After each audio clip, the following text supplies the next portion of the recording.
Good evening. My name is David Lawson. Ward to the state of Florida.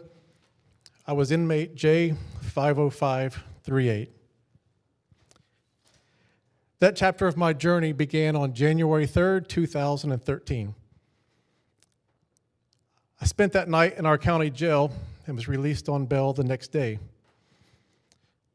For the next 6.5 months, my wife and I evaluated all of our options to see what we were going to do.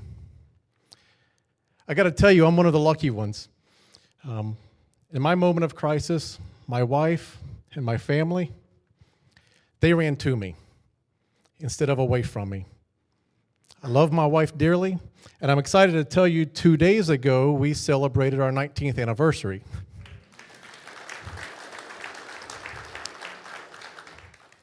That love, however, made June 19th, 2013, almost unbearable. We decided it was in our best interest to accept the plea deal from the state. And that Wednesday morning, I kissed my wife goodbye and our 2-year-old daughter, who had no idea what was going on. And I went to court knowing that I would be taken into custody that day and spend what seemed to be forever to me at the moment, but I would spend the next 2.5 years in the Florida prison system. The next couple of days, I was in our county jail, and I learned the hard way how harsh prison can be.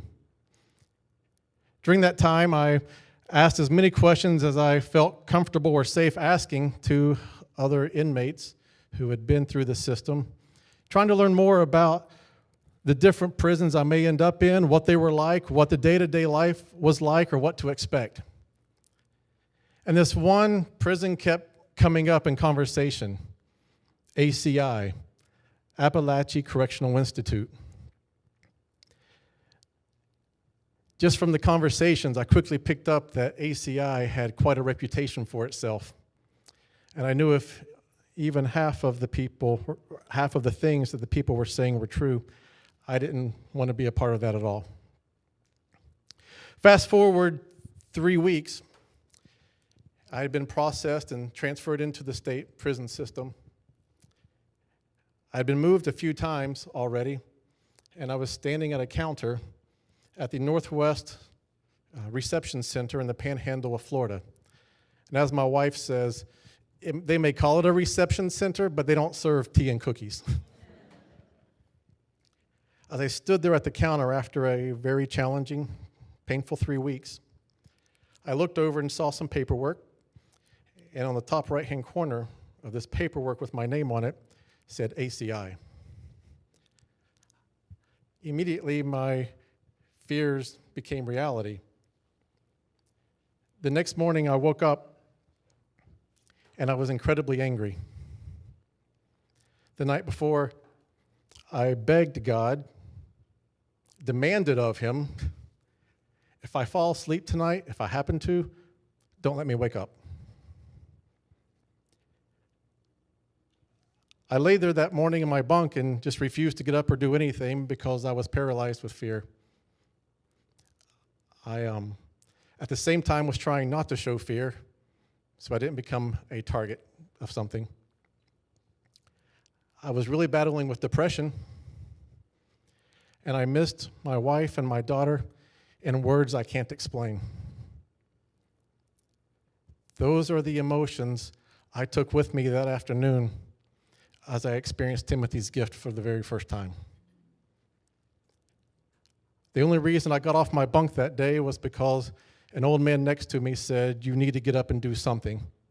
You're going to become a victim just laying here." And he said, "Go to the chapel, they have something going on." So I got up and went, more out of fear of what he would do to me if I didn't. I showed up there, and I sat, and I enjoyed the music and was thinking, man, these guys are good.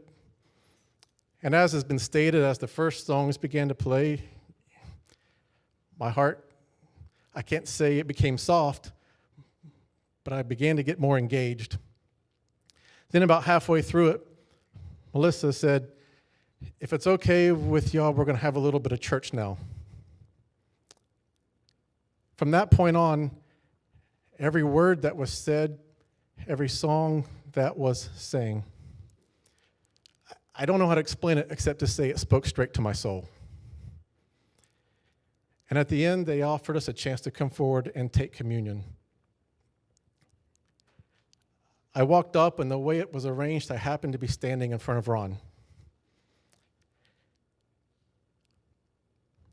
Before I was arrested, I was on staff at a church in Florida. In our church, every week, we took communion. And as one of the pastors, one of my greatest joy and greatest privileges was to stand in front of a couple of thousand people each weekend and lead them in a time of communion. However, I never knew the true power of communion until that moment. As I stood in front of Ron with this bread that had been dipped in some juice, and I realized that that was even for me in that moment. I came before Ron, I came before God that moment as a totally broken, useless person who didn't even feel like a man. And yet he looked me in the eyes and he told me he loved me. And I knew that there was something pretty powerful there. Through my tears and through my sobs in that moment, I got out just a few words to him and said, I was a pastor and I just got in here and I don't know how I'm going to survive. I hope you understand what I'm about to say and won't take it as sacrilegious in any way, but to me, that communion in that moment had nothing to do with the bread and it had nothing to do with the juice. My communion moment in that time was when Ron reached up and put his arm around me as an inmate dressed in blue and treated me as a man in that moment, as a person. And that hug totally changed the trajectory of my life. I went on to ACI. By the grace of God, somehow I only spent a month there. Other men had spent years trying to get away from there. And I went on to another facility called Wakulla. I would have thought it was awful if I hadn't gone to ACI first. Then I realized how good I had it. But I had the privilege of seeing and experiencing Timothy's gift twice while there. Every time we heard they were coming, I made sure I got my request in so I could go. Then I told everybody else they should go. If you've been on one of the tours, I know you've heard 1,000 thank yous. But on behalf of all of the men and women who can't be here to say it tonight, I want you to hear 1,000 times more. Thank you, because you don't know the difference that you're making. You don't know the trajectory of lives that you have changed. Ron, thank you so much for this. My wife appreciates it. You make a big difference. Thank you very much.